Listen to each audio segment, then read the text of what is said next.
how's it going everyone? It's Mustard here, and today I have a rather informal but should be very entertaining video for you. Over the weekend was EVO 2023 and Ketchup was there in person to commentate MK11 as it was there for the final time, and MK1 was there playable with the beta build.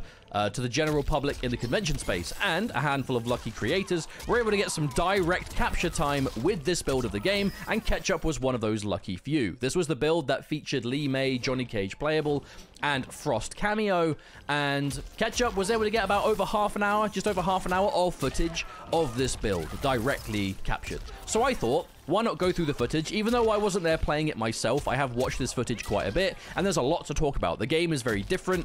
They've changed some features for the better. They've had some returning mechanics, some altered mechanics, lots to go over, and I thought instead of making a bunch of little videos about it, why not just go through all the footage in one go and just talk about what's different, talk about what's new, talk about Lee May. This game is looking sick, and this build is definitely pushing the game in the right direction. So I will say this is all pre-release, subject to change, and of course, huge thank you to Warner Brothers for giving us the ability to get this footage. Now, like I said, this video will be quite informal, so forgive the kind of running commentary style, but I thought it would fit this type of video. But the first thing we're going to be showing here is one of the main adjustments to this build of the game, and that involves a new mechanic allowing you to combo off of a uppercut. Right there, you see it? So basically, the way that works is if you whiff a high attack and you crouch underneath it, you can do a down 2, which is your universal uppercut, and jump cancel it on hit for the cost of 2 bars. This is very reminiscent of MK11's crushing blow down 2, where would basically work the exact same way. I think them, basically NetherRealm must have just enjoyed the dynamic of getting that, because even in the stress test, I know I certainly was, players were basically, with punishing throws with uppercut, just on force of habit. But considering it costs 2 bars, I think it's quite a cool addition, and obviously different characters will get different amounts of damage from it, right? If you're someone like Scorpion, who has airborne comboing possibilities, chances are you'll do more damage than someone like a Lee May that maybe has to spend a bit more bar to keep things going up there. So obviously remains to be seen how worth it that will be, as it does cost 2 bars, but I think it's a sign of the game definitely going in the right direction in terms of mechanics that people enjoyed from previous games that would want to come back in a more balanced way. Of course, that remains to be seen, but so far, I think it's a step in the right direction. Now, there's going to be a lot of running demonstrations of Lee May attacks, special moves, combos, so don't worry, we will have a lot to go over, as most of this footage, I believe, does feature Lee May. Now, it's hard to say exactly what kind of game plan she will enforce. She's a very kind of pick up and play character. She seems to be quite beginner friendly in terms of very confirmable strings, just launching opportunities, decent projectiles. She's very kind of by the book, I suppose, in terms of NetherRealm MK characters. But again, will benefit greatly from certain kinds of cameos. And speaking of Frost cameo, I will mention her moves as we see them, but I know Ketchup is planning to do a Frost video that either could be up already by the time this video goes live, or maybe it will soon follow, so I won't go into tremendous Frost detail, because there will be a separate video for that. But I will definitely mention them as we see them, because Frost cameo seems super interesting, and there's a lot to talk about. But Lee May, however, has some really cool strings, very confirmable kicks. Everything is special cancelable by the looks of things. A lot of points to do special moves, as you saw there with the Frost cameo, Air Series, the Fireball in the air. If you EX it, it gives you a launch and a pop-up. Definitely seems to be a character for players that are fans of doing cool combos. Has that meterless launching option right there off her kicks. Now, I will say I'm going to refrain from using too much, input terminology in this video, because whilst I've watched this footage a bunch, I wasn't physically there to play it, so I don't actually know what the strings inputs are, so I'll kind of be calling them as I see them. Now, this right here is one of the most interesting specials that Lee May has. This is a cartwheel kick in the air that hits as a true overhead, and you can do it instantly off the ground, allowing you to get some real instant overhead potential. Now, we saw shades of that in MKX, right? Tanya had the air drill. Kano Ball in MKX was an overhead if you did it in the air. And right there, right? So there's a lot of versatility, right? And synergy with moves that put you airborne, right? This kind of rolling attack right here, I believe it's a normal. If you do the normal standalone, you get that Aaron Black style drop kick. But if you hold the input, it simply just puts you into a airborne state from which you can use your air fireball, your cartwheel. This is another special that Lee May has. It's kind of like a reversal strike. But the main thing about this move is even though it just hits once and knocks down, it's super fast on startup, especially the amplified version when you spend a bar. This is the kind of move that's mainly just more than anything else a get off me move, right? A true reversal that if someone's laying on the pressure and there's a gap in any of their pressure, you'll just do the EX version of this and get that instant reversal. And it's so fast, like right there, that's normal. That's the normal version. And the EX version is even faster and can punish pokes. Down ones in this game are... they're basically punishable on block. So if you do a down one and someone's got a fast enough move, they can hit you with something. Li Mei can just do a straight up strike, you know, a full special move to get a punish, which is very important, especially if you back it up with a cameo at the same time. Now her fireball, look at the speed of it. Fireballs in general seem to have some fast travel time in MK1. But I've got to say, I'm not too clued up on Li Mei's lore. I know she had kind of like purple, kind of like, you know, glowing effects on her special moves in the 3D days. So it's nice to see those visual effects return, right? There's kind of like fireworks style of them too. But here, this lantern is a brand new move to Li Mei in MK1. It kind of reminds me of EX like Cyrax air bombs in MKX, where you summon it, you know, kind of just floats around. On contact, it will launch and hit them, and you can juggle from it. But you can also detonate it with the fireballs, which I think could be really interesting, especially if you've got the right coverage. Here's another move. She has a lot of special moves. This kind of like charging kick attack. This is going to be a really good kind of go-to reliable combo ender. You can pick up from it on jumping attacks, and it is also her armored reversal option. And considering how fast that move is, that could be quite a strong armored attack, especially if you're looking to push towards the corner as well. So special move-wise, she has quite a bit, right? Fireball that she can do on the ground and the air. The EX version pops them up. The cartwheel for overhead threats. This charging kick for like a good combo ender and confirm. And of course the reversal strike for instant speed. And that's what I mean when I say that she's quite versatile in the sense that she doesn't really seem to be built for one specific thing. I think she's meant to be like pretty compatible with a lot of what you would want. But the one thing she doesn't have is like a standing stun kind of combo potential, and that's where the cameos can come in, as we'll be seeing a lot of times in this video. Oh, just look at that, by the way. You hit a jumping attack and you land practically full screen, you can still pick up with the landing charge because it goes so fast, so fast. But yeah, one thing she is missing is that kind of standing and firm, and that's where Frost cameo can come in, for example, where Frost's ground ice is really fast, low stun. So with someone like Li Mei, who has a lot of strings that can be special cancelled, but no true standing stun, you can just confirm into your cameos version, and then obviously go from there with some pretty extravagant looking combos. Now there is a lot more to cover in this video, and we'll obviously be calling them how we see it, like that Frost low freeze. Can you just see the speed of that? You're full screen and it goes, and it hits them practically immediately. Like, it really blows my mind just how quick that is. Because you compare that with characters that have other really good, like, neutral control options, right? If you want to make someone jump a lot, or you need them to dash around, or they're trying to wave dash their way in, with the improved block dashes, which we will cover later on, you can really catch them. Oh, her throw looks so sick as well. I love these effects. I think it's a really interesting way of taking those kind of like purple effects that she had and making them more modern, right? Kind of bringing them up to date. I think it really fits her well. And you can really see the confirms, right? Just the general theory for how her combos work, where you're fishing for that launch, either doing it raw, which I imagine won't work in the grand scheme of things. You know, get some form of stun, go into cameo, then launch, then do your series. And the good thing about that being such a fast projectile as well is that it's going to give us some pretty good trading options when it comes to projectiles. Now, again, we're seeing some Frost cameo moves here. I won't go into too much detail because we will have a video showing them completely. But that low freeze is probably going to be the most common move we'll see Frost players use immediately. But this right here, that orb is absolutely insane. Obviously, Frost comes out, she slowly charges it up, but once that orb starts moving, it homes in on the enemy for quite some time. And on hit, will freeze them for a full freeze, whether it's in the air, whether it's on the ground.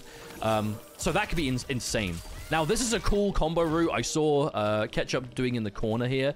If you use that lantern, right, so summon the lantern after a freeze, launch them, and it's still on screen just enough for you to be able to do a string that they basically bounce into it and get a full launch. That's not a route she will have mid-screen, most likely, but still very cool and an interesting way of expanding on that corner damage. I mean, just look at this. Yeah, bounce back, air series, and that's just a simple ender, and that's doing like what, mid 300 damage? Like, you gotta remember their health is 1000 in this game, so it's practically 35%.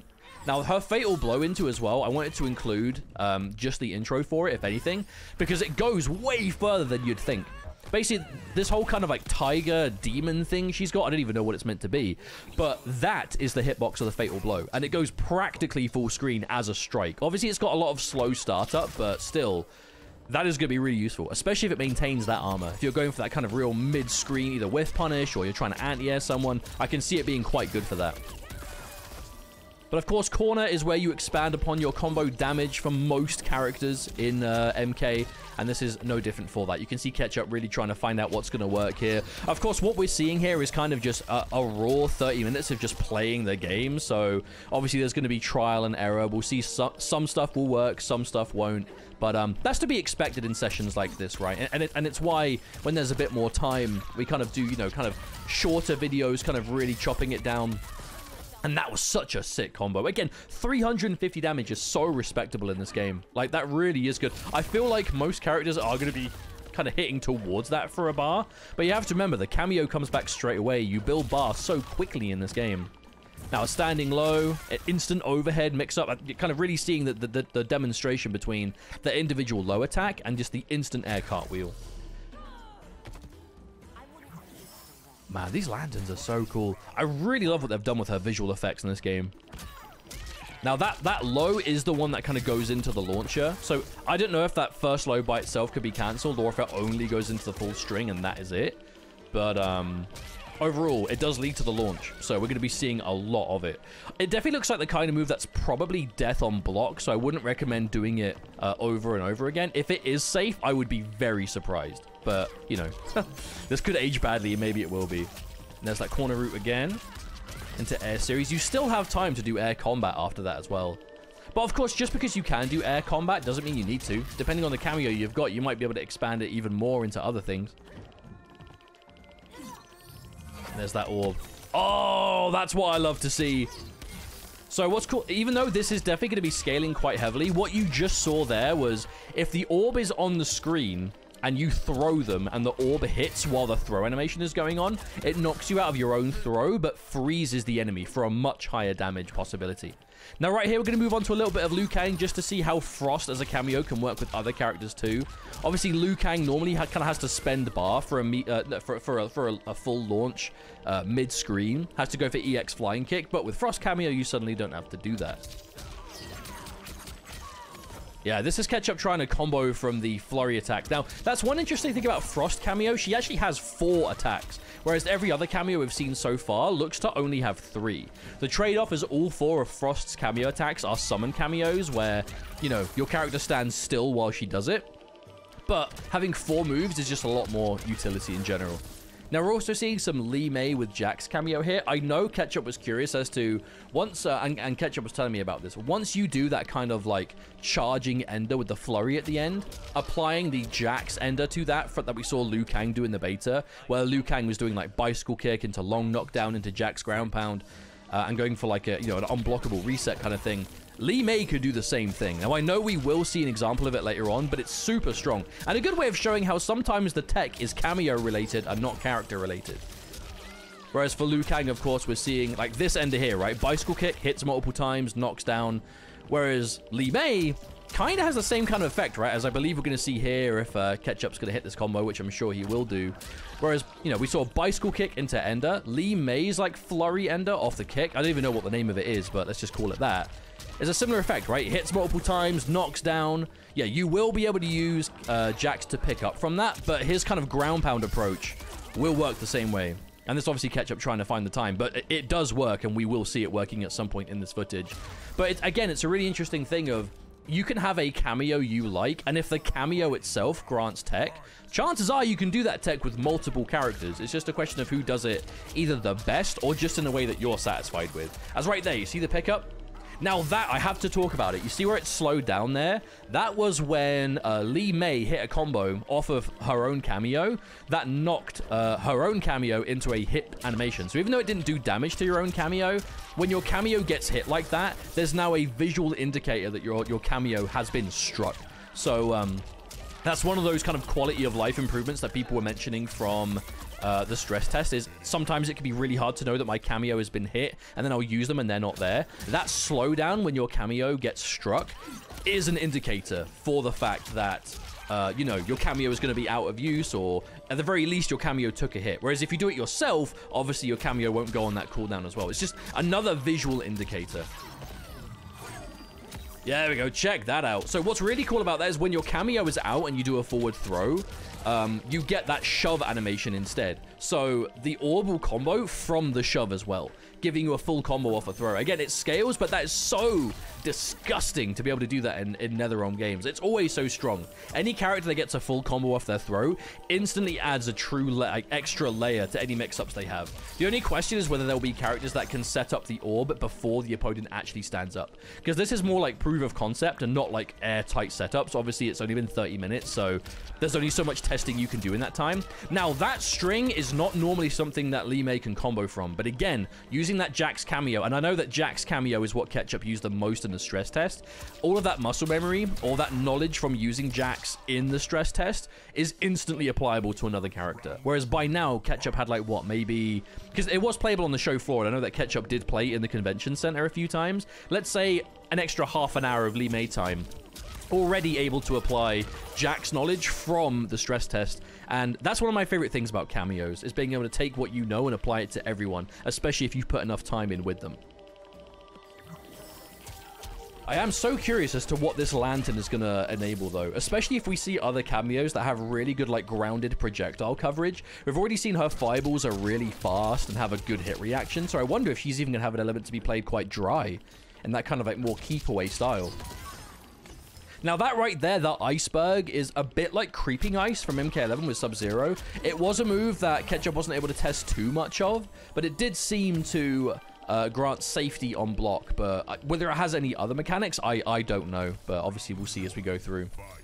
Now, back to the Lee May and Frost, the raw launch. Again, I think even though that does lead to combos, it's probably unsafe on block. So you're going to have to be careful. But if you can secure a standing freeze like that, obviously, it's going to be full combo. Oh, I love Frost's forward throw. That kind of spiky ice wall. I love that. What I love is how much, like, charisma and personality the cameos have with either, like, effects or the attacks they've got. Like, all of their moves seem to be a true throwback to something. I think the only exception I've seen so far is, like, Frost's, like, orb. I don't think she's had a move like that in the past. Obviously, I could be wrong, but I'm fairly sure I don't remember seeing anything like that. But all of her other moves are moves she's had historically. You know, kind of just some safe strike. Her string, the flurry of knives, is very reminiscent to one of her weapon strings in 3D MK, where she just did, like, 4 stabs kind of to the midsection. And, of course, the ground freeze being... probably her signature freezing attack, honestly. I know Sub-Zero has had it before. I know he had it in MK2, but her version where it's like a tracking low that just goes across the ground, like right there, right? I feel like she had that version first. Of course, you know, in the comments, feel free to correct me if I'm wrong, but I'm fairly sure I'm right. Now, that string right there that ends in that kind of like heel kick, that is an overhead ender, and the ground freeze from Frost is a true low. So if you are a character that has an overhead anywhere in your kit, whether it's a string, whether it's a standalone button, if you can mix up when you do like a low cameo attack, in this case, it's a full combo granting cameo move, that could be pretty scary. I'm not quite sure how good her pokes are yet, though. Her pokes seem to have shorter range than most characters, but remains to be seen. Also, look at just the size of that explosion. If you can hit that, that seems to be like practically like, I don't want to say full screen coverage, but a real good size of the screen. And on hit, it's a full combo. And I think if nothing else, she can probably pick up with her like charging kick too. But that's what I mean when I say that. I don't think she's really built to do one specific thing. Like, she seems deliberately versatile. I think they know that she's quite a fan-demanded character, so there would be quite a lot of people wanting to play her. So, you know, let her be, I don't want to say jack of all trades, but you know what I mean?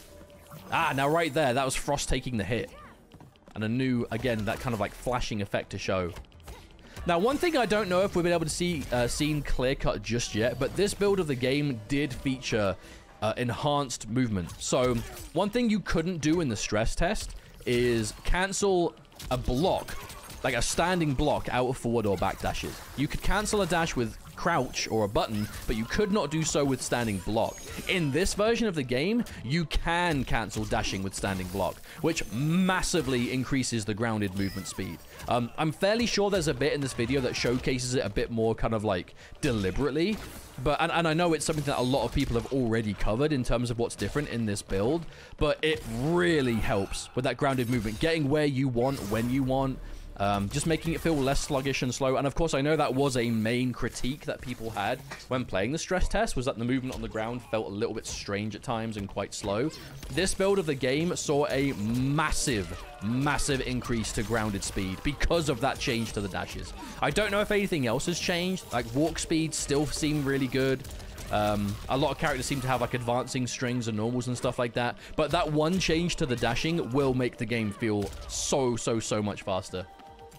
And probably the main thing I'm excited to try out when the beta lands. Because remember, the pre-order beta is going to be this build of the game. So everything you're seeing here, you will be able to play if you're in that beta. Look at the size of that explosion. I cannot get over it. Oh, the orb hit Jack's cameo, so got rid of him. But even though we're seeing a lot of orb usage for things like, you know, comboing off a throw or just using it kind of mid-screen space, I can actually see it being really or synergizing really well with characters that have like a long range full screen game. If you're playing like, let's think MK1, someone like the Cetrion, the Shang Tsung, the Robocop, that kind of like, I'm going to be long range whenever possible. I can see Frost cameo working really well with that, because you have that really long reaching ground freeze. And even look, that was a throw tech. Even off a throw tech that comboed. Now, it's scaled heavily, but getting a combo off a throw tech is wild and so strong. Because it basically means as soon as that throw connects, they're taking some damage. But yeah, I could definitely see the Frost moves working well with characters with more of a long-range game plan. And the AI. So I believe this is just some towers mode, just trying out some stuff moving through. Just going for that fatal blow. Not going to work. Oh, there it is again. Look at that. Now, one thing about that that launching uppercut, though, is the main example we're seeing it used for is, like, whiffed throws, because they're kind of, like, I would say the easiest to react to whiffed high. It will work with any high in general, so including, like, standing buttons or advancing buttons. Like, if it's a high, it will work the same way. But you have to remember, it costs 2 bars to combo from. And even for a character like Li Mei, we're not seeing a ton of damage from it. Whereas, if you're a character that can extend air combos more, like, if you're thinking back to what we've seen from Scorpion already from the combat cast, Scorpion can do, like, an air spear into a grounded spear for no bar to extend off of, like, air combat and stuff like that. So, someone like Scorpion, I imagine, will get quite juicy damage from the launching uppercut mechanic in this game. Damn, that breaker. The breaker on an ice. Now, the lantern being like a slow-moving, advancing projectile, and obviously they clash with each other.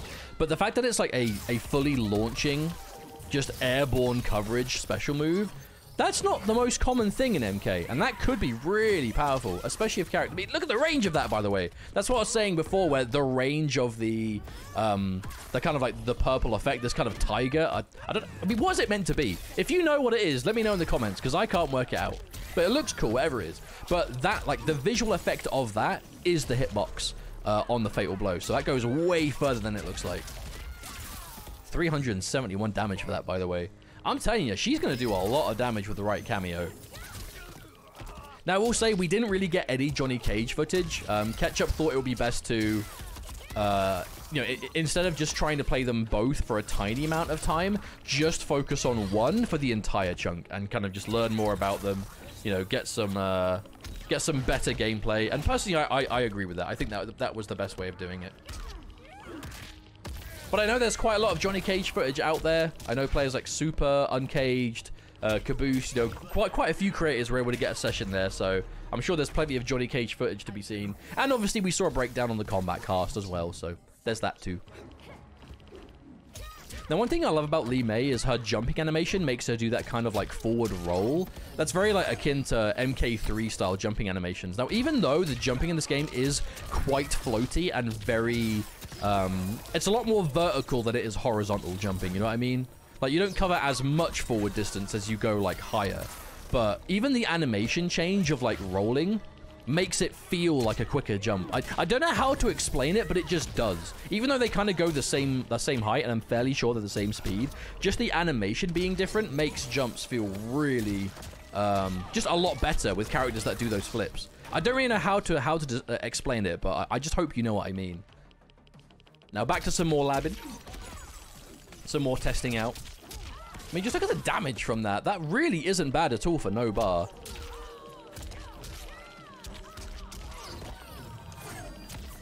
You know, right there, I think if you're looking to use that orb for any form of, like, you know, setup potential, that's going to be the idea, is launch them as high as possible, do a button, and then cancel into it. I don't think these versions we're seeing right here are, like, foolproof at all, but, you know, if we're talking just proof of concept of what can potentially work, it's a good starting point.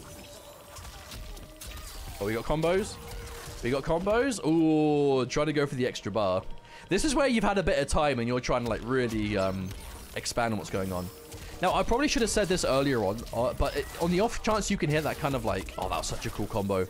We're getting it there. In case you can hear that kind of like clicking noise in the background, that was in the build. I believe it's a toggle on and off accessibility feature that was present in MK11. So for players who are kind of like visually impaired, for example, of which I know there are quite a few players in the MK community that are like that, it's a way of like, the closer you are to your opponent, the faster the tempo is of the clicking sound, and the slower the tempo, the further away you are. So it's one of those kind of like, you know, kind of disability, accessibility features that makes the game easier to play for those with that kind of issue.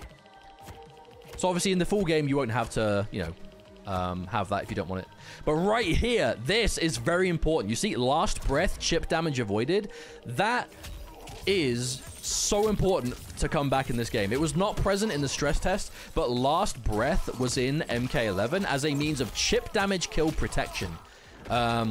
Basically what that means is in MK, everything does a lot of chip damage. In most Mortal Kombat games, you will die to chip damage. If you get low enough health and you take chip damage, you'll get KO'd, game over. In MK11, they introduced Last Breath, which is as long as you had defensive meter, you would lose bar before you would lose health and be chipped to death. Whereas in MK1, it has returned. Only because of the 3-bar system, Last Breath can save you from up to 3 hits of chip damage instead of just the 2 before. Now, of course, it will take your bar from you, but obviously, like, if you're gonna lose the game, like, it's better to lose the bar than to lose the game, you know what I mean? But in a game like this, where chip damage is going to be so crazy, it's very important, in my opinion, to have some kind of chip damage protection. Because obviously, that doesn't mean you're never going to get chipped out ever again. Things still do a lot of chip damage, but in this kind of game where chip is as high as it is, or it's looking to be, it's so important to have that. Now, right here, we're seeing how Sub-Zero's freezes don't universally clash with Frost's. I know there was a big concern early on, like, if you have a cameo that has a similar kind of hit stun or a stunning option to your main character, will it be different, right? So right there, we see the orb freeze and the standing freeze do not clash with each other. You can do it twice. So what's that? Yeah, and then I think Frost only gets one of her freezes per combo. Like, she'll clash with her own freezes, but not your main characters, which allows characters like Sub-Zero to get, like, up to 5 freezes in a single combo, which is kind of wild, especially if you're looking to, like, you know, go by the clock and build that cameo bar back so you can use it again as quickly as possible. But I really like how there is this running theme of making sure your cameo doesn't take anything away from your main character. You know, everything we see, whether it's combo potential, whether it's overall utility, safety on block, like whatever it is we're seeing, it only ever adds. It never takes away, and it doesn't seem to clash. You know what I mean? It's straight up just making sure that the tools you get add to it. Now, right here is exactly what I was saying before. You know how Liu Kang had those kind of unblockable setups in the stress test where you'd end in bicycle kick and then at a certain time set up the unblockable launching ground pound cameo? Using the kick attack, Li Mei does the exact same thing. And any other character that has like some kind of like long knockdown and a special move that has a good amount of hits to it to really, you know, bide that time will be able to do the same thing. Yeah, because Jack's ground pound works the same way in this as it did the stress test, it looks like.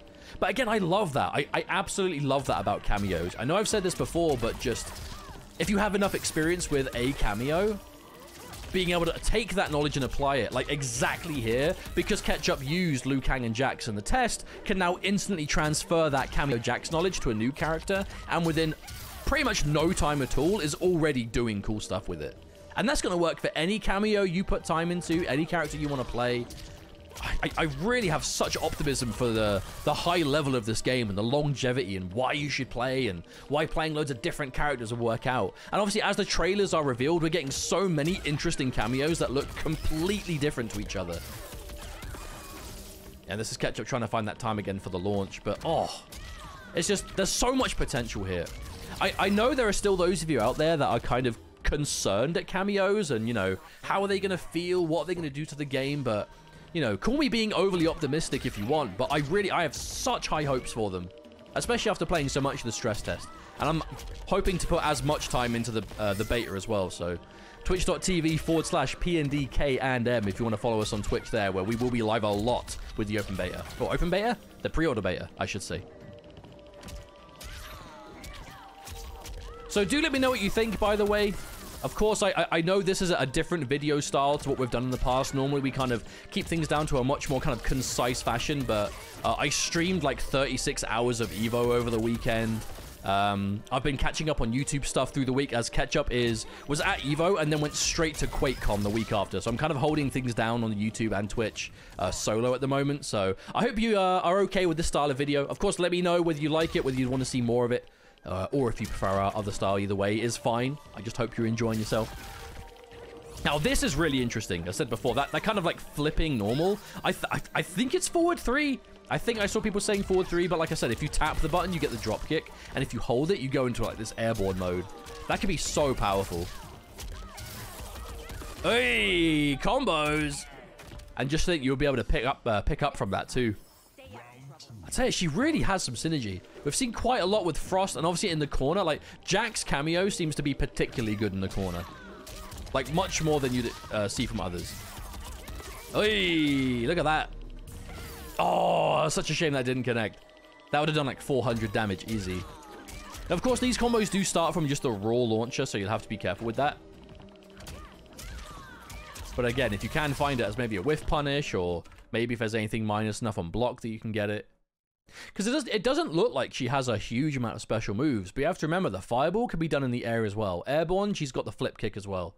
There's just, oh, there's so much to look at. So much to look at. And I believe, yeah, that is the end of the video. So thank you very much for tuning in. I really hope you've enjoyed this kind of breakdown. I really wanted to just have this informal kind of extended conversation because there's a lot to talk about. This build has pushed things forward in the right way, in my opinion, with things like improved dash blocking, with the ability to launch off of down twos if you want to use the bar, if you, you know, if someone whiffs a high above you. Things like last breath coming back. Like, there really are important advances in the game, and it's always a reminder that this is pre-release. The game isn't out yet, so of course NetherRealm, they're looking to continue to work on the game, take on player feedback, adjust it where necessary, and I think it's all ultimately leading to a much better game that we're going to enjoy quite a lot when mid-September rolls around. But for now, thank you very much for tuning in. I hope you've enjoyed this video. Of course, thank you to Warner Bros for giving us this capture opportunity, and thank you, of course, for watching. I hope you enjoyed it, and I hope you'll join us for our next one, as there will be plenty more MK1 footage coverage to go. So take care of yourselves, and I'll see you next time.